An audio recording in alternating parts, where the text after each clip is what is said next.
ಸಭೆಯಲ್ಲಿ ಉಪಸ್ಥಿತರಿರುವಂಥ ಎಲ್ಲ ಮಹನೀಯರಿಗೆ, ಆಸ್ತಿಕ ಬಂಧುಗಳಿಗೆ ನಾನು ನಮಿಸ್ತಾ, ಮಾಧ್ಯಮ ಮಿತ್ರರಿಗೆ ನಾನು ವಂದನೆಗಳನ್ನು ಸಲ್ಲಿಸ್ತಾ, ಇಲ್ಲಿನ ವ್ಯವಸ್ಥಾಪಕರಾದಂತಹ ಶ್ರೀಯುತ ಸದಾನಂದ ಹೆಗಡೆಯವರು ಮತ್ತು ಅವರ ತಂಡಕ್ಕೆ ನಾನು ಅಭಿವಾದನವನ್ನು ಹೇಳ್ತಾ ನನ್ನ 4 ಮಾತನ್ನು ಆಡ್ತೀನಿ. ಇಟಗಿಯ ಇತಿವೃತ್ತ ಅನ್ನೋ ಇವಾಗ ಬಿಡುಗಡೆಯಾದಂಥ ಪುಸ್ತಕದ ಹೆಸರು ಇಟಗಿಯ ಇತಿವೃತ್ತ ಅಂತ. ಇದನ್ನು ಬರೆದವರು ಮುತ್ತುಮರುಡು ಅತ್ತಿಮರುಡು ವಿಶ್ವೇಶ್ವರ ಅನ್ನೋ ಲೇಖಕರು ಇದನ್ನು ಬರೆದಿದ್ದಾರೆ. ಶೋಧ ಸಹ್ಯಾದ್ರಿ ಅನ್ನೋ ಒಂದು ಸಂಶೋಧನಾ ಸಂಸ್ಥೆ ಇಷ್ಟಿಕಾಪುರ ಅನ್ನೋದು ಇಟಗಿಯ ಮೂಲ ಹೆಸರು, ಪ್ರಾಚೀನ ಹೆಸರು. ಆ ಶೋಧ ಸಹ್ಯಾದ್ರಿ ಅನ್ನೋ ಸಂಶೋಧನಾ ಸಂಸ್ಥೆ ಇದನ್ನು ಪ್ರಕಟಣೆ ಮಾಡಿದೆ. ಇದು ಆ ಸಂಸ್ಥೆಯ ಮೊಟ್ಟ ಮೊದಲ ಪುಸ್ತಕ. ಈ ಪುಸ್ತಕದಲ್ಲಿ ಒಂದು 13-14 ಅಂಶಗಳನ್ನು ಲೇಖಕರು ಇಟ್ಟುಕೊಂಡು ವಿವರಣೆ ಮಾಡಲಿಕ್ಕೆ ಪ್ರಯತ್ನ ಮಾಡ್ತಾರೆ. ಮುಖ್ಯವಾಗಿ ಒಂದು ಅಂಶವನ್ನು ನಾವು ಗಮನಿಸಬೇಕು. ನಾನು ಸುಮಾರು ಇಂತಹ ಕ್ಷೇತ್ರದ ಇತಿಹಾಸ ಪುಸ್ತಕಗಳನ್ನು ನೋಡಿದ್ದೇನೆ, ಓದಿದ್ದೇನೆ. ಅಲ್ಲೆಲ್ಲ ಏನಾಗಿರುತ್ತೆ ಅಂತಂದ್ರೆ, ಸ್ಕಂದ ಪುರಾಣದಲ್ಲಿ ಈ ಥರ ಮಹಿಮೆ ಇತ್ತು. ಹಾಗಾಗಿ ಆ ಮಹಿಮೆಯನ್ನು ಒಂದು ಸ್ಕಂದ ಪುರಾಣ ಅಂತರ್ಗತ ಕಥೆಯನ್ನು ಹೇಳಿಕೊಂಡು ನಂತರ ಅದಕ್ಕೆ ಸಂಬಂಧಪಟ್ಟಂಥ ಒಂದು 4-6 ಹಾಡುಗಳನ್ನು ಒಂದು ಪ್ರಕಟಣೆ ಮಾಡಿ ಅಷ್ಟಕ್ಕೆ ಆಮೇಲೆ ಸೇವಾ ವಿವರಗಳನ್ನು ಪುಸ್ತಕದಲ್ಲಿಟ್ಟು ಆ ಪುಸ್ತಕವನ್ನು ಮುಕ್ತಾಯ ಮಾಡಿಬಿಡ್ತಾರೆ. ಆದರೆ ಈ ಪುಸ್ತಕ ಹಾಗಲ್ಲ. ಇದು ಒಂದು ರೀತಿಯ ಸಂಶೋಧನಾ ನೆಲೆಯಲ್ಲಿ ಬರೆಯಲ್ಪಟ್ಟಂಥ ಪುಸ್ತಕ. ಇದು ನಮಗೆ ಇಂಥ ಪುಸ್ತಕದ ಅಗತ್ಯ ತುಂಬ ಇದೆ. ಯಾಕಂತಂದರೆ ಈ ರೀತಿಯ ಪುಸ್ತಕಗಳು ನಮಗೆ ಕೇವಲ ಐತಿಹಾಸಿಕ ಅಥವಾ ಒಂದು ಪೌರಾಣಿಕ ಕುರುಹುಗಳನ್ನು ಮಾತ್ರ ನಮಗೆ ಕೊಡೋದಿಲ್ಲ. ಸಂಶೋಧನಾ ನೆಲೆಯಲ್ಲಿ ವಾಸ್ತವಿಕ ನೆಲೆಗಟ್ಟಿನಲ್ಲಿ ನಮಗೆ ನಮ್ಮ ಭಾರತೀಯ ಪರಂಪರೆಯಿಂದ ಬಂದಂತಹ ಒಂದು ಶಿಲ್ಪಶಾಸ್ತ್ರದ ಒಂದು ಜ್ಞಾನವನ್ನು ಕೂಡ ಕೊಡಲಿಕ್ಕೆ ಬಹಳ ಸಹಕಾರಿಯಾಗ್ತದೆ. ಇಟಿಗೆ ಇತಿವೃತ್ತವನ್ನು 2005ನೇ ಇಸ್ವಿಯಲ್ಲೇ ಪ್ರಥಮ ಮುದ್ರಣ ಮಾಡಿದ್ದಾರೆ. 2005ನೇ ಇಸ್ವಿಯಲ್ಲಿ ಇದು ಪ್ರಥಮ ಮುದ್ರಣ ಆಗಿದೆ. ಇದು ವಾಸ್ತವದಲ್ಲಿ ಅನೇಕ ಮುದ್ರಣಗಳನ್ನು ಇಷ್ಟೊತ್ತಿಗೆ ಕಾಣಬೇಕಿತ್ತು. ಆದರೆ ಬಹುಶಃ ಕಾಲನ ನಿಯಮ ಅಂತ ಅನಿಸುತ್ತೆ. ಇಟಿಗೆಯ ಶ್ರೀ ರಾಮೇಶ್ವರ ದೇವಾಲಯದ ದೇವರ ಒಂದು ಕಲಶೋತ್ಸವದ ಈ ಸಂದರ್ಭದಲ್ಲಿ ಅದು ಮತ್ತೊಮ್ಮೆ ಒಂದು ನಮ್ಮೆಲ್ಲರ ನೆನಪಿಗೆ ಬರುವಂತಹ, ಅವಗಾಹನೆಗೆ ಬರುವಂತಹ ಒಂದು ಸುಸಂದರ್ಭ ಬಂದಿದೆ. ಈ ಪುಸ್ತಕದಲ್ಲಿ ಶ್ರೀ ರಾಮೇಶ್ವರ ದೇವಾಲಯ ಮತ್ತು ಅದರ ಸುತ್ತಮುತ್ತಲಿನ ಕುರಿತಾದಂತಹ ದೇವಾಲಯಗಳ ಒಂದು ವಿವರಣೆ ಇದೆ. ಇಟಗಿ ಅನ್ನೋದು ಸಿದ್ದಾಪುರದಿಂದ 18 ಕಿಲೋಮೀಟರ್ ದೂರದಲ್ಲಿದೆ. ಇದು ಮಧ್ಯಯುಗದಲ್ಲಿ ಶ್ರೀ ಕ್ಷೇತ್ರವಾಗಿ ಅಸ್ತಿತ್ವಕ್ಕೆ ಬಂತು. ಇದನ್ನು ವಿಜಯನಗರ ಶೈಲಿಯ ದೇವಾಲಯ ಅಂತ ಒಂದು ಪರಿಗಣಿಸ್ತಾರೆ. ಅಂದರೆ ಇದಕ್ಕೆ ಸುಮಾರು 500-600 ವರ್ಷಗಳ ಇತಿಹಾಸವನ್ನು ಏನು ಗಮನಿಸ್ತಾರೆ, ಲೆಕ್ಕಕ್ಕೆ ತಗೊಳ್ತಾರೆ. ಮುಖ್ಯವಾಗಿ ಈ ದೇವಾಲಯದ ಉಲ್ಲೇಖ ಡಾಕ್ಟರ್ ಶಿವರಾಮ್ ಕಾರಂತರು ಮಾಡಿದ್ದಾರೆ ಅನ್ನೋ ನನ್ನ ಒಂದು ನೆನಪು. ಅವರು ಕರ್ನಾಟಕದ ದೇವಾಲಯಗಳು ಅಂತ ಒಂದು ಪುಸ್ತಕವನ್ನು ಬರೆದಿದ್ದಾರೆ. ಅದರಲ್ಲಿ ಇಟಗಿಯ ರಾಮೇಶ್ವರ ದೇವಾಲಯವನ್ನು ಕೂಡ ಅದರ ಛಾಯಾಚಿತ್ರವನ್ನು ಹಾಕಿದ್ದಾರೆ ಅಂತ ನನ್ನ ಒಂದು ನೆನಪು. ಯಾಕಂತಂದರೆ ಇಟಗಿಯ ರಾಮೇಶ್ವರ ದೇವಾಲಯದ ಶಿಖರ ಬಹಳ ಮಹತ್ವಪೂರ್ಣ ಆಗ್ತದೆ. ಯಾವತ್ತು ದೇವಾಲಯದ ಶೈಲಿಯನ್ನು ಲೆಕ್ಕಿಸೋದು ಅದರ ಶಿಖರದ ಮೇಲಿಂದ. ಶಿಖರ 3 ರೀತಿಯಲ್ಲಿ ಇರ್ತದೆ. ಒಂದು ದ್ರಾವಿಡ, ವೇಸರ, ಆಮೇಲೆ ನಾಗರ ಅಂತ ಹೇಳಿ. ಆ ಒಂದು ರೀತಿಗಳನ್ನು ಉಲ್ಲೇಖ ಮಾಡಬೇಕಾದ್ರೆ ಅವರೊಂದು ಛಾಯಾಚಿತ್ರವನ್ನು ಹಾಕಿದ್ದು ನನಗೆ ನೋಡೋದು ನೆನಪು ಬರ್ತದೆ. ಅದು ಸುಮಾರು 1990 ಇಸ್ವಿಯಕ್ಕಿಂತ ಮುಂಚೆನೇ ಒಂದು ಪ್ರಕಟವಾಗಿದೆ. ಅದನ್ನು ನಾನು ಇಲ್ಲಿ ನೆನಪು ಮಾಡಲಿಕ್ಕೆ ಇಷ್ಟಪಡ್ತಾ ಇದ್ದೀನಿ. ಈ ಒಂದು ಕ್ಷೇತ್ರದ ಬಗ್ಗೆ ತುಂಬ ಅಚ್ಚುಕಟ್ಟಾಗಿ ಒಂದು ಸಂಗತಿಯನ್ನು ಹೇಳ್ತಾರೆ. ಯಾರಂತಂದರೆ ಶ್ರೀಧರ ಭಟ್ರು, ಡಾಕ್ಟರ್ ಶ್ರೀಧರ ಭಟ್ರು ಐನಕೈ ಅನ್ನೋರು. ಇದು ಒಂದು ರೀತಿಯಲ್ಲಿ ಈ ನಮ್ಮ ಅಯೋಧ್ಯ ನಗರಕ್ಕೆ ಹೋಲಿಕೆ ಆಗುವಂಥ ಒಂದು ಭೂಮಿಯನ್ನು ನಾನು ಭಾವಿಸ್ತೇನೆ. ಯಾಕಂತಂದರೆ ಒಂದು ಒಳ್ಳೆಯ ನಗರ ಆಗಬೇಕಾದ್ರೆ, ಒಳ್ಳೆಯ ಒಂದು ಜಾಗ ಅಂತ ಹೇಳಿಸ್ಕೊಳ್ಬೇಕಾದ್ರೆ ಅದು ನದಿಯಿಂದ ಸುತ್ತುವರೆದಿರಬೇಕಂತೆ. ಹಾಗೆ ಈ ಇಟಗಿಯ ಪೂರ್ವ ದಿಕ್ಕಿನಲ್ಲಿ ಸೋಮ ನದಿ ಹರಿದಿದೆ, ಉತ್ತರದಲ್ಲಿ ಅಘನಾಶಿನಿ ನದಿ ಹರಿದಿದೆ, ದಕ್ಷಿಣದಲ್ಲಿ ಶರಾವತಿ ನದಿ ಇದೆ, ಪಶ್ಚಿಮದಲ್ಲಿ ಸಹ್ಯಾದ್ರಿ ಪರ್ವತಾವಳಿನೇ ಇದೆ. ಹಾಗಾಗಿ ಇದು ಒಂದು ರೀತಿಯಲ್ಲಿ ಅತ್ಯಂತ ಪ್ರಶಸ್ತವಾದಂತಹ ಭೂಮಿ, ದೇವ ಭೂಮಿ ಅಂತ ಹೇಳಿಸ್ಕೊಳ್ಳಿಕ್ಕೆ ಇದು ಪ್ರಶಸ್ತ ಆಗಿರ್ತದೆ ಅಂತ ಹೇಳಿ. ಯಾಕಂದ್ರೆ ಇದರ ಒಂದು ಈ ತರ ಭೂಮಿಯ ಒಂದು ಲಕ್ಷಣ, ಸರಯೂ ನದಿ ತುಂಬಿಕೊಂಡಿದೆ. ಇಲ್ಲಿ ಆ ಅಯೋಧ್ಯ ನಗರದ ಸುತ್ತು ಸರಯೂ ನದಿ ಏನು ಸುತ್ತುವರೆದಿದೆ, ಅದರ ಮಧ್ಯದಲ್ಲಿ ಅಯೋಧ್ಯ ನಗರ ಬರ್ತದೆ. ಇದು ಒಳ್ಳೆಯ ಭೂಮಿಯ ಲಕ್ಷಣ, ದೇವ ಭೂಮಿಯ ಲಕ್ಷಣ ಅಂತ ಒಂದು ವರ್ಣನೆ ಇದೆ. ಹಾಗಾಗಿ ಇದು ಬಹಳ ಮುಖ್ಯವಾದಂಥ ವಿಷಯ. ಇನ್ನು ಇಟಗಿಯ ಬಗ್ಗೆ ಏನು ಸಮಾಚಾರನೇ ಸಿಕ್ಕಿಲ್ವಾ ಅಂತ ನಮಗೆ ಅನಿಸಬಹುದು. ಆದರೆ ಇಟಗಿಯ ಬಗ್ಗೆ ಕೆಲವೊಬ್ಬರು ಪ್ರಸ್ತಾಪ ಮಾಡಿದ್ದಾರೆ. ಉದಾಹರಣೆಗೆ ಡಾಕ್ಟರ್ ಸೂರ್ಯನಾಥ್ ಕಾಮತ್ ಅಂತ, ಅವರು ತಮ್ಮ ಗೆಜೆಟಿಯರ್ನಲ್ಲಿ ಇಟಗಿಯ ಬಗ್ಗೆ ಅಲ್ಪ ಸ್ವಲ್ಪ ಅಂಶಗಳನ್ನು ಹೇಳ್ತಾರೆ. ಹಾಗೆಯೇ ಟಿ.ಕೆ. ಮೆಹಮೂದ್ ಅಂತ, ಹಾಗೆಯೇ ಪದ್ಮಾಕರ್ ಮಡಗಾಂವ್ಕರ್ ಅಂತ, ಅವರು ಕೂಡ ತಮ್ಮ ಲೇಖನದಲ್ಲಿ ತಮ್ಮ ಕೃತಿಯಲ್ಲಿ ಇಟಗಿಯ ಉಲ್ಲೇಖವನ್ನು ಮಾಡ್ತಾರೆ. ಆದರೆ ಎಲ್ಲೂ ಕೂಡ ಇಟಗಿಯ ಬಗ್ಗೆ ವಿಶೇಷವಾದಂತಹ ಉಲ್ಲೇಖ ಬರೋಲ್ಲ. ಇನ್ನು ಉತ್ತರ ಕನ್ನಡದ ಶೈವ ಕ್ಷೇತ್ರಗಳ ಒಂದು ಪುಸ್ತಕ ಪ್ರಕಟ ಆಗಿದೆ, ಅದರಲ್ಲೂ ಕೂಡ ಇಟಗಿ ಏನು ನಿರ್ಲಕ್ಷಣೆ ಆಗಿಬಿಟ್ಟಿದೆ, ಇಟಗಿಯ ಬಗ್ಗೆ ಗಮನವೇ ಹರಿಸಿಲ್ಲ. ಹಾಗಾಗಿ ಈ ಇಟಗಿಯ ಇತಿವೃತ್ತ ಅನ್ನುವ ಪುಸ್ತಕ ಈ ಕಾರಣಕ್ಕೆ ಬಹಳ ಪ್ರಮುಖ ಆಗ್ತದೆ. ಅತ್ತಿಮರಳು ವಿಶ್ವೇಶ್ವರರು ಹಾಗಾಗಿ ಬಹಳ ಪ್ರಮುಖ ಲೇಖಕರಾಗಿ ನಮ್ಮ ಕಂಡು ಬರ್ತಾರೆ. ಅತ್ತಿಮರಳು ವಿಶ್ವೇಶ್ವರ ಬಹಳ ಪ್ರಕಾಂಡ ವಿದ್ವಾಂಸನ ನಾನು ಹೇಳಬಲ್ಲೆ. ಯಾಕಂದ್ರೆ ಕನ್ನಡ, ಸಂಸ್ಕೃತ ಮತ್ತೆ ಇಂಗ್ಲಿಷ್ 3 ಭಾಷೆಗಳಲ್ಲಿ ಅವರಿಗೆ ಪ್ರಭುತ್ವ ಇದೆ. ಈಗಾಗಲೇ 2-3 ಪುಟ್ಟ ಕೃತಿಗಳನ್ನು ಒಂದು ವಾಸ್ತುಶಿಲ್ಪದ ಆಧಾರದ ಮೇಲೆ ಅವರು ಬರೆದಿದ್ದಾರೆ, ಕ್ಷೇತ್ರ ಕಾರ್ಯವನ್ನು ಅನುಸರಿಸಿಕೊಂಡು ಅವರು ಬರೆದಿದ್ದಾರೆ. ಆಮೇಲೆ ಒಂದು ಕೃತಿ ಅವರದ್ದು ಇಂಗ್ಲಿಷ್ ಕೂಡ ಟ್ರಾನ್ಸ್ಲೇಷನ್ ಮಾಡಿದ್ದಾರೆ, ಅದು ಮಹತ್ವ. ಇನ್ನು ಇಟಗಿಯ ರಾಮೇಶ್ವರ ಲಿಂಗ ಷಡಾಧಾರ ಕ್ರಮದಲ್ಲಿ ಏನು ಇದು ಪ್ರತಿಷ್ಠಾಪಿಸಲ್ಪಟ್ಟಿರೋದು.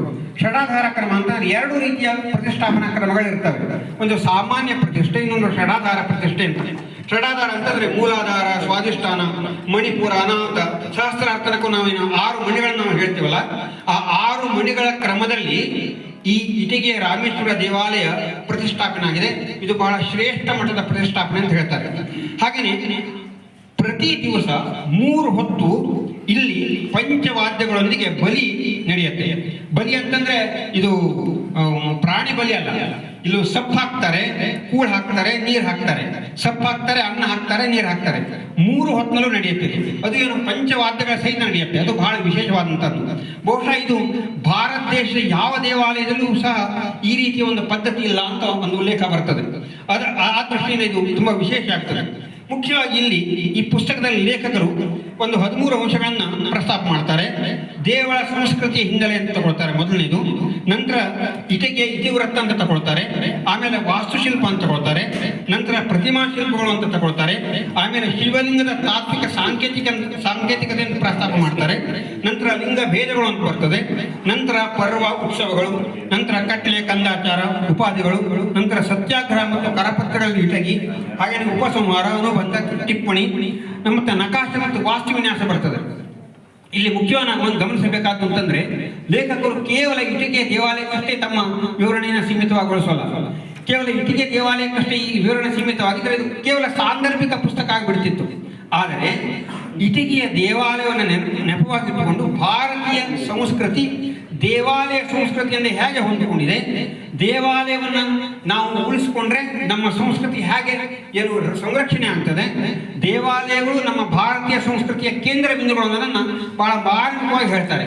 ಅದರಲ್ಲಿ ನಾವು ತಿಳ್ಕೊಳ್ಬೇಕಂತ ಅಂಶ ತುಂಬಾ ಇದೆ. ಯಾಕಂದ್ರೆ ನಮ್ಮ ಜನರೇಷನ್ನಿಗೆ ಬೇಕಾದದ್ದೇ ಅದು. ಇವತ್ತು ನಮ್ಮ ಜನರೇಷನ್ ಎಲ್ಲವನ್ನು ಮರಿತಾ ಇದೆ. ITBTಯ ಧಾವಂತಲ್ಲಿ ನಾವೆಲ್ಲವನ್ನು ಮೂಲವನ್ನು ಮರಿತಾ ಇದ್ದೇವೆ. ಹಾಗಾಗಿ ಆ ನಿಟ್ಟಿನಲ್ಲಿ ಆ ದೇವಾಲಯದ ಕಲ್ಪನೆಯನ್ನು ಕೊಡ್ತಾ, ಇಟಗಿಯ ರಾಮೇಶ್ವರದ ಒಂದು ಕಲ್ಪನೆಯನ್ನು ನಮಗೆ ಕೊಡ್ತಾ, ಅದರ ಸುತ್ತಮುತ್ತಲು ನಮ್ಮ ಭಾರತೀಯ ಪರಂಪರೆ ಹೇಗೆ ದೇವಾಲಯ ಪರಂಪರೆಯೊಂದಿಗೆ ಹೊಂದಾಣಿಕೆ ಹಾಕೊಂಡಿದೆ, ದೇವಾಲಯ ಪರಂಪರೆ ನಮ್ಮ ಭಾರತೀಯ ಪರಂಪರೆಗೆ ಜೀವಾಳವಾಗಿದೆ ಅನ್ನೋದನ್ನು ಬಹಳ ಚಂದವಾಗಿ ಹೇಳ್ಕೊಂಡು ಬರ್ತಾರೆ. ನಂತರದಲ್ಲಿ ನಾವು ಪ್ರಮುಖವಾಗಿ ಗಮನಿಸುವಂಥ ವಿಷಯ ಅಂತಂದ್ರೆ ಅದು ಲಿಂಗಭೇದ ಅನ್ನೋ ಅಧ್ಯಾಯ.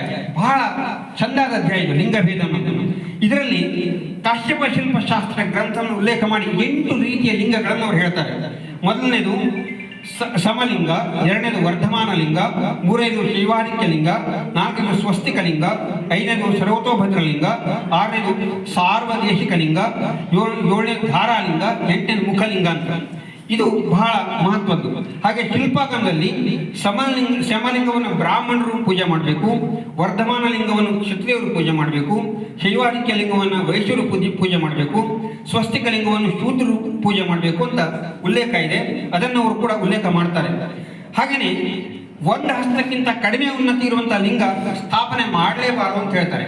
ಒಂದು ಹಸ್ತಕ್ಕಿಂತಲೂ ಕಡಿಮೆ ಎತ್ತರ ಇರುವಂತಹ ಲಿಂಗವನ್ನು ಸ್ಥಾಪನೆ ಮಾಡಲೇಬಾರದು ಅನ್ನೋ ಒಂದು ಉಲ್ಲೇಖವನ್ನು ಅವರು ಇಲ್ಲಿ ತುಂಬಾ ವಿಶೇಷವಾಗಿ ಕೋಟ್ ಮಾಡ್ತಾರೆ. ಹಾಗೆಯೇ ಗರಿಷ್ಠ 9 ಹಸ್ತ ಇರಬೇಕು ಅಂತ, ಅಂದ್ರೆ ಗರಿಷ್ಠ 9 ಏನು ಅಂಗುಲಗಳ ಅಳತೆಯ ಒಂದು ದೇವರು ಇರಲೇಬೇಕು ಅಂತ.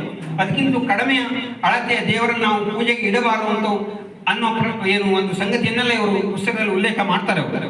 ಹಾಗೆಯೇ ಅಂಗುಲ ಅಂತಂದ್ರೆ ಏನು, ನಮಗೊಂದು ಅಂಗುಲ ಅಂತ ನಾವು ಕರಿತೀವಿ. ಅಂಗುಲ ಅಂದ್ರೆ ಏನು, ಹಸ್ತದ ಮಧ್ಯ ಬೆರಳಿನ ಮಧ್ಯ ಪರ್ವದ ಉದ್ದಳತೆ ಅಂತ. ಅಂದ್ರೆ ಇಲ್ಲಿಂದ ಇಲ್ಲಿ ತನಕ ಅಳತೆ ಇದೆಯಲ್ಲ ಅದು ಅಂಗುಲ ಅಂತ ಬರ್ತದೆ. ಆ ಅಂಗುಲದ ಯಾವ ಅಂಗುಲ ಅದು, ಯಜಮಾನ ಮನುಷ್ಯನ ಹಸ್ತದ ಬಲ ಹಸ್ತದ ಅಂಗುಲ ಅಳತೆ. ಯಜಮಾನ ಮನುಷ್ಯನ ಏನು ಒಂದು ಹೆಬ್ಬೆರಳಿನ ತುದಿಯಿಂದ ಆಮೇಲೆ ಮಧ್ಯ ಬೆರಳಿನ ತುದಿಯ ತನಕ ಎಷ್ಟು ಅಳತೆ ಆಗ್ತದಲ್ಲ ಅದು ಅಂಗುಲ ಅಂತ ಲೆಕ್ಕ ಹಾಕ್ತಾರೆ. ಶಿಲ್ಪಿಯ ಕೈದಲ್ಲ, ಯಜಮಾನನ ಕೈದು. ಹಾಗಾಗಿ ಅದನ್ನೆಲ್ಲ ಉಲ್ಲೇಖ ಮಾಡ್ತಾರೆ. ಇವೆಲ್ಲ ಬಹಳ ಆಸಕ್ತಿದಾಯಕ ವಿಷಯ. ಇವು ನಮಗೆ ಎಲ್ಲ ಕಡೆ ಸಿಗಲ್ಲ. ಇಂಥ ಸಂಗತಿಗಳನ್ನ ನಾವು ತಿಳ್ಕೊಂಡ್ರೆ ಮಾತ್ರನೇ ನಮಗೆ ಒಂದು ಶಿಲ್ಪಶಾಸ್ತ್ರದ ಬಗ್ಗೆ ಒಂದು ಅರಿವನ್ನು ಮೂಡಿಸ್ಕೊಳ್ಳಿಕ್ಕೆ ಶಕ್ಯ ಆಗ್ತದೆ. ಯಾವ ಶಿಲ್ಪ ಒಂದು ಚೆನ್ನಾಗಿದೆ, ಯಾವ ಶಿಲ್ಪ ಚೆನ್ನಾಗಿಲ್ಲ, ಯಾವ ಶಿಲ್ಪ ಶಾಸ್ತ್ರೋಕ್ತವಾಗಿದೆ, ಯಾವ ಶಿಲ್ಪ ಶಾಸ್ತ್ರೋಕ್ತವಾಗಿದೆ ಅನ್ನೋದನ್ನೆಲ್ಲ ತರ್ಕ ಮಾಡಲಿಕ್ಕೆ ನಮ್ಗೆ ಇಂಥ ಆಧಾರ ಬೇಕೇ ಬೇಕು. ಹಾಗೇನೆ ಇನ್ನೂ ಮಹತ್ವಪೂರ್ಣ ಸಂಗತಿ ಏನಂತಂದ್ರೆ ಷಡಾಧಾರ ಪ್ರತಿಷ್ಠೆ ಅಂತ. ಷಡಾಧಾರ ಪ್ರತಿಷ್ಠೆ ಅಂತಂದ್ರೆ ಬಹಳ ಮಹತ್ವದ್ದು. ನಾನು ಆವಾಗಲೇ ಹೇಳಿದೆ, ನಮ್ಮ ದೇಹದ ಮೂಲಾಧಾರ ಏನಿದೆ, ಹಿಂಬದಿಯಲ್ಲಿ ಮಣಿಕಟ್ಟಿನ ಮೂಲಾಧಾರ ಏನಿದೆಯಲ್ಲ ಅದರ ಆಧಾರದ ಮೇಲಿಂದ ಸಹಸ್ರಾರ ತನಕ ಏನು ಹೋಗೋ ಸ್ಥಿತಿ ಇದೆಯಲ್ಲ ಅದು ಷಡಾಧಾರ ಅಂತ. ಆ ಷಡಾಧಾರದ ಪ್ರತಿಷ್ಠೆ ಬಹಳ ಶ್ರೇಷ್ಠ ಪ್ರತಿಷ್ಠೆ ಅಂತ ಕರೀತಾರೆ. ಸಾಮಾನ್ಯ ಪ್ರತಿಷ್ಠೆಗಿಂತ ತುಂಬಾ ಉನ್ನತ ಮಟ್ಟದಂತೆ ಈ ರಾಮೇಶ್ವರ ಲಿಂಗ ಆ ಪ್ರತಿಷ್ಠಾ ಕ್ರಮದಲ್ಲಿ ಆದಂತಹದ್ದು. ಹಾಗೆಯೇ ಇದರ ಕ್ರಮ ಅವರು ಉಲ್ಲೇಖ ಮಾಡ್ತಾರೆ. ಆಧಾರ ಶಿಲೆ ಇರ್ತದೆ, ಅದರ ಮೇಲೆ ಕಲ್ಲಿನ ಮತ್ತು ಅಥವಾ ತಾಮ್ರದ ನಿಧಿ ಕುಂಭ ಅಂತ ಇರ್ತದೆ. ಅನಂತರ ಶಿಲಾಪದ್ಮ ಅಂತ ಬರ್ತದೆ. ಆ ಪದ್ಮದ ಮೇಲೆ ಮತ್ತೆ ಶಿಲಾಕೂರ್ಮ ಅಂತ ಬರ್ತದೆ. ಅದರ ಮೇಲೆ ರಜತ ಕಮಲ ಅಂತ ಬರ್ತದೆ. ಹಾಗೆ ಅದರ ನಂತರ ರಜತ ಕೂರ್ಮ ಅಂತ ಬರ್ತದೆ. ರಜತ ಕೂರ್ಮ ನಂತರ ಸುವರ್ಣ ಕಮಲ ಬರ್ತದೆ. ಸುವರ್ಣ ಕಮಲ ನಂತರ ಸುವರ್ಣ ಕೂರ್ಮ ಬರ್ತದೆ. ಅದರ ಮೇಲೆ ತಾಮ್ರದ ಕೊಳವೆ ಬರ್ತದೆ. ತಾಮ್ರದ ಕೊಳವೆ ನಂತರ ಯೋಗನಾಲಿ ಅಂತ ಬರ್ತದೆ. ಯೋಗನಾಲಿಯ ಮೇಲೆ ನಪುಂಸಕ ಶಿಲೆಗಳ ನಡುವೆ ಲಿಂಗ ಭಾಗ ಬರ್ತದೆ. ಹಾಗೆ ಷಡಾಧಾರ ಪ್ರತಿಷ್ಠೆ ಅತ್ಯಂತ ಶ್ರೇಷ್ಠ ಅಂತ ಮತ್ತೆ ಉಲ್ಲೇಖ ಮಾಡ್ತಾರೆ. ಇದ್ರ ಏನಂತಂದ್ರೆ ನಾವಿಲ್ಲಿ ಗಮನಿಸಿದಂತಹ ಒಂದು ವಿಷಯ, ಈ ಲೇಖಕರು ಕೇವಲ ಒಂದು ಕಾಟಾಚಾರಕ್ಕಷ್ಟೇ ಬರೆದಿಲ್ಲ. ಇಲ್ಲಿ ಈ ಒಂದು ಪುಸ್ತಕವನ್ನು ತಯಾರು ಮಾಡಬೇಕಾದ್ರೆ ಅದರ ಹಿಂದೆ ಇಷ್ಟು ಅಭ್ಯಾಸ ಕ್ರಮಗಳಿದಾವೆ. ಹಾಗೇನೆ ರಾಮೇಶ್ವರ ದೇವಾಲಯದ ಉತ್ಸವ ಮೂರ್ತಿ ಉಮಾಸಹಿತ ಚಂದ್ರಶೇಖರ ಮೂರ್ತಿ ಅಂತ ಹೇಳ್ತಾರೆ. ರಾಮೇಶ್ವರ ದೇವಾಲಯದ ಉತ್ಸವ ಮೂರ್ತಿ ಉಮಾಸಹಿತ ಚಂದ್ರಶೇಖರ ಮೂರ್ತಿ ಅಂತ ಅದರಲ್ಲೂ ಉಲ್ಲೇಖ ಮಾಡ್ತಾರೆ. 3 ರೀತಿಯ ಉತ್ಸವ ಮೂರ್ತಿಗಳು ಏನು ನಮ್ಮಲ್ಲಿ ಪರಿಗಣನೆ ಆಗಿದೆ. ಅವು ಯಾವ್ಯಾವ ಅಂತಂದ್ರೆ ಮೊದಲನೇದು ಕೇವಲ ಚಂದ್ರಶೇಖರ. ಕೇವಲ ಚಂದ್ರಶೇಖರ ಅಂತಂದ್ರೆ ಅದ್ರ ಉಮೆ ಇರಲ್ಲ, ಅದ್ರಲ್ಲಿ ದೇವಿ ಇರಲ್ಲ, ಅವ ಕೇವಲ ಚಂದ್ರಶೇಖರವಾಗಿರ್ತಾನೆ. ಹಾಗೆ ಎರಡನೇದು ಆಲಿಂಗ ಚಂದ್ರಶೇಖರ. ಆಲಿಂಗ ಅಂತಂದ್ರೆ ಉಮೆ ಅವನನ್ನು ಆಲಿಂಗನ ಮಾಡ್ಕೊಂಡಿರೋದು, ಆ ರೀತಿಯ ಚಂದ್ರಶೇಖರ ಮೂರ್ತಿ ಇದೆಯಂತೆ. ಹಾಗೆ ಇನ್ನೊಂದು ಉಮಾ ಸಹಿತ ಚಂದ್ರಶೇಖರ, ಉಮೆಯ ಜೊತೆ ಇರೋದು, ಆಲಿಂಗನ ಅಲ್ಲ ಉಮೆಯ ಜೊತೆ ಕುಂತಿರೋದು. ಆ ರೀತಿ ಉಮಾಸಹಿತ ಚಂದ್ರಶೇಖರ ನಮ್ಮ ರಾಮೇಶ್ವರ ದೇವಾಲಯದ ಉತ್ಸವ ಮೂರ್ತಿ, ರಾಮೇಶ್ವರ ದೇವರ ಉತ್ಸವ ಮೂರ್ತಿ ಅಂತ ಪರಿಗಣನೆ ಆಗ್ತದೆ. ಇದು ವಿಜಯನಗರ ಶೈಲಿಯ ದೇವಾಲಯ ಅಂತ ಮುಖ್ಯವಾಗಿ ಉಲ್ಲೇಖ ಮಾಡಲು ಕಾರಣ ಅಂತಂದ್ರೆ ಈ ವಿಜಯನಗರ ಶೈಲಿ ಒಂದು ಸಂಕೀರ್ಣವಾದಂತಹ ಶೈಲಿ. ಇದು ಟೆಂಪಲ್ ಕಾಂಪ್ಲೆಕ್ಸ್ ಅಂತ ಅದಕ್ಕೆ ವರ್ಣನೆ ಮಾಡ್ತಾರೆ ಇಂಗ್ಲಿಷ್ನಲ್ಲಿ. ಅಂದ್ರೆ ಪ್ರಧಾನ ದೇವರಿಗೆ ಪೂರಕವಾದಂತಹ ಏನು ಪರಿವಾರ ದೇವಗಳಿರ್ತಾವಲ್ಲ ಆ ಪರಿವಾರ ದೇವತೆಗಳಿಗೆಲ್ಲ ಇಲ್ಲಿ ದೇವಾಲಯಗಳನ್ನ ಮಾಡಿರ್ತಾರೆ. ಈ ರಾಮೇಶ್ವರ ದೇವಾಲಯದ ಸಂದರ್ಭದಲ್ಲೂ ಕೂಡ ಅದು ಸತ್ಯವಾಗಿದೆ. ಈ ರಾಮೇಶ್ವರ ದೇವಾಲಯ ಒಂದು ಪ್ರಧಾನ ದೇವಾಲಯ ಅಂತ ಇಟ್ಕೊಂಡ್ರೆ ಅದರ ಅನತಿ ದೂರದಲ್ಲಿ ಅಮ್ಮನವರ ದೇವಾಲಯ ಇದೆ, ಇನ್ನು ಅನತಿ ದೂರದಲ್ಲಿ ವಿಠ್ಠಲ ದೇವಾಲಯ ಇದೆ, ನರಸಿಂಹ ದೇವಾಲಯ ಇದೆ, ಹೀಗೆ ಬೇರೆ ಬೇರೆ ದೇವಾಲಯಗಳೆಲ್ಲ ಇದೆ. ಇದಕ್ಕೆ ಟೆಂಪಲ್ ಕಾಂಪ್ಲೆಕ್ಸ್ ಅಂತ. ಹಾಗಾಗಿ ಇದು ವಿಜಯನಗರ ಅರಸರ ಅವಧಿಯಲ್ಲಿ ಆಗಿದ್ದು ಅನ್ನೋದಕ್ಕೆ ಪ್ರಬಲವಾದ ಒಂದು ಸಾಕ್ಷಿ ಆಗ್ತದೆ. ಹಾಗೇನೆ ಈ ದೇವಾಲಯದ ಒಂದು ಏನು ಶಿಖರ ಏನಿದೆಯಲ್ಲ ಅದು ವಿಜಯನಗರ ದೊರೆಗಳ ಅವಧಿಯಲ್ಲಿ ಕಟ್ಟಲ್ಪಟ್ಟಿದ್ದು ಅಂತ ಒಂದು ಉಲ್ಲೇಖ ಬರ್ತದೆ. ಹೀಗಾಗಿ ಈ ಒಂದು ಪುಸ್ತಕ ಅನೇಕ ರೀತಿಯಲ್ಲಿ ಮಹತ್ವ ಆಗ್ತದೆ. ಆದರೆ ನಾವು ಗಮನಿಸಬೇಕಂತ ಒಂದು ಸಂಗತಿ ಏನಂತಂದ್ರೆ ಈ ದೇವಾಲಯದ ಈ ಒಂದು ಚರಿತ್ರೆಯನ್ನ ಉಲ್ಲೇಖ ಮಾಡಬೇಕಾದ್ರೆ ಕೆಲವೊಂದು ಸಂಗತಿಗಳನ್ನು ಮತ್ತು ಲೇಖಕರು ಗಮನಿಸಬೇಕಿತ್ತು. ಉದಾಹರಣೆಗೆ 1954 ಇಸ್ವಿಯಲ್ಲಿ ಶ್ರೀಧರ ಸ್ವಾಮಿಗಳು ಬರ್ತಾರೆ. ಶ್ರೀಧರ ಸ್ವಾಮಿಗಳು ಅಂತಂದ್ರೆ ನಮ್ಮಲ್ಲಿ ಆರಾಧ್ಯ ಮೂರ್ತಿ ದತ್ತಾತ್ರೇಯನ ಸಾಕ್ಷಾತ್ ಅವತಾರ, ಮಾತನಾಡುವ ದೇವರೇ. ಅವರು ಇಲ್ಲಿ ಬಂದು ದೇವಸ್ಥಾನವನ್ನು ಏನು ಭೇಟಿ ಕೊಟ್ಟಿದ್ದು ಉಲ್ಲೇಖ ಆಗಬೇಕಿದೆ.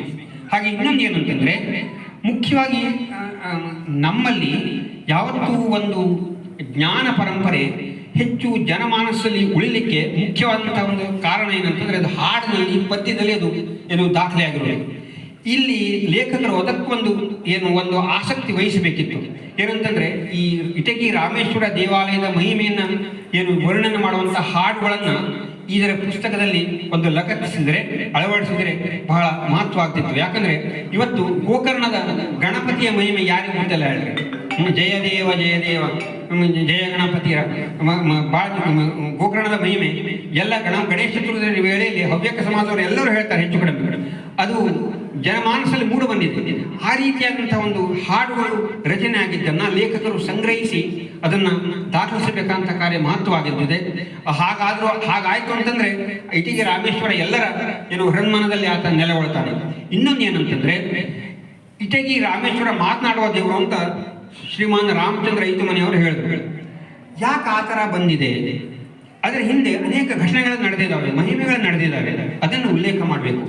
ಭಕ್ತಾದಿಗಳು ಅನುಭವಿಸಿದಂತಹ ಒಂದು ಮಹಿಮೆಯನ್ನು ಅನುಭವವನ್ನು ಉಲ್ಲೇಖ ಮಾಡಿದರೆ ಅದಕ್ಕಿಂತ ದೊಡ್ಡದಾದಂಥ ಒಂದು ಆಸ್ತಿಕ ಮನೋಭಾವ ಬೆಳೆಯಲಿಕ್ಕೆ ಕಾರಣವಾದಂಥ ಅಂಶ ಮತ್ತೊಂದು ಇರೋದೇ ಇಲ್ಲ.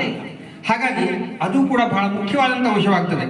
ನಾವು ಏನನ್ನೇ ವೇದಾಂತ ಹೇಳಿ, ಆದರೆ ಕೊನೆಗೆ ನಮಗೆ ಪ್ರಯೋಜನಕ್ಕೆ ಬರೋದು ನಮ್ಮ ಬದುಕಿನಲ್ಲಿ ನಾವು ಪಟ್ಟಂತಹ ಸಮಾಧಾನ, ಕಂಡುಕೊಂಡಂತಹ ಸಮಾಧಾನ, ಒಂದು ದೇವಸ್ಥಾನದಲ್ಲಿ ನಾವು ಪಡ್ಕೊಂಡಂತಹ ಒಂದು ಶಾಂತಿ, ಒಂದು ಆತ್ಮತೃಪ್ತಿ. ಅದು ಯಾರ್ಯಾರ ಬದುಕಿನಲ್ಲಿ ಆಗಿದೆ, ಯಾರ್ಯಾರು ತಮ್ಮ ಕಷ್ಟಕೋಟಗಳನ್ನು ಪರಿಹರಿಸಿಕೊಂಡು ಆ ದೇವರ ಅನುಗ್ರಹದಿಂದ ಬಾಳನ್ನು ಬೆಳಕೊಂಡಿದ್ದಾರೆ, ಅಂಥವರ ಒಂದು ದಾಖಲೆಯನ್ನು ಕೂಡ ಮಾಡಬೇಕಾಗಿತ್ತು. ಅದು ಬಹಳ ಆಗಬೇಕಾದಂಥ ಸಂಗತಿ. ಬಹುಶಃ ಲೇಖಕರು ಇದನ್ನು ಸಂಶೋಧನಾ ನೆಲೆಯಲ್ಲಿ ಅಷ್ಟೇ ಇಟ್ಟು ನೋಡಿದ್ರಿಂದ ಅದು ಬಹುಶಃ ಈ ರೀತಿಯ ಐತಿಹ್ಯಕ್ಕೆ, ಜಾನಪದೀಯ ಒಂದು ನೆಲೆಗಟ್ಟಿನ ಒಂದು ವಿವರಗಳ ಸಂಗ್ರಹಣೆಗೆ ಅಷ್ಟೊಂದು ಪ್ರಾಶಸ್ತ್ಯ ಕೊಟ್ಟಿಲ್ಲ ಅಂತ ನಾನು ಭಾವಿಸ್ತೇನೆ. ಆದ್ರೂ ಕೂಡ ಇದು ಒಳ್ಳೆಯ ಕಾರ್ಯ. ಇಂಥ ಕಾರ್ಯವನ್ನು ಮಾಡಿದಂಥ ಒಂದು ಅತ್ತಿಮರು ವಿಶ್ವೇಶ್ವರವರಿಗೆ ನಾನು ಹೃತ್ಪೂರ್ವಕ ಅಭಿವಾದಗಳನ್ನು ಹೇಳ್ತಾ, ಈ ಸಂದರ್ಭದಲ್ಲಿ ನಾವು ಮಾತನಾಡಲಿಕ್ಕೆ ಒಂದು ಅವಕಾಶ ಮಾಡಿಕೊಟ್ಟಂಥ ಶ್ರೀಯುತ ಸದಾನಂದ ಹೆಗಡೆಯವರಿಗೆ ಹಾಗೂ ಎಲ್ಲ ಬಳಗಕ್ಕೂ ಕೂಡ ನಾನು ವಂದಿಸ್ತಾ, ವೇದಿಕೆಯಲ್ಲಿರುವಂಥ ಗಣ್ಯಮಾನ್ಯರೆಲ್ಲರಿಗೂ ನಾನು ಅಭಿವಾದಗಳನ್ನು ಹೇಳ್ತಾ ನನ್ನ ಮಾತನ್ನು ಮುಗಿಸ್ತೇನೆ. ನಮಸ್ಕಾರ.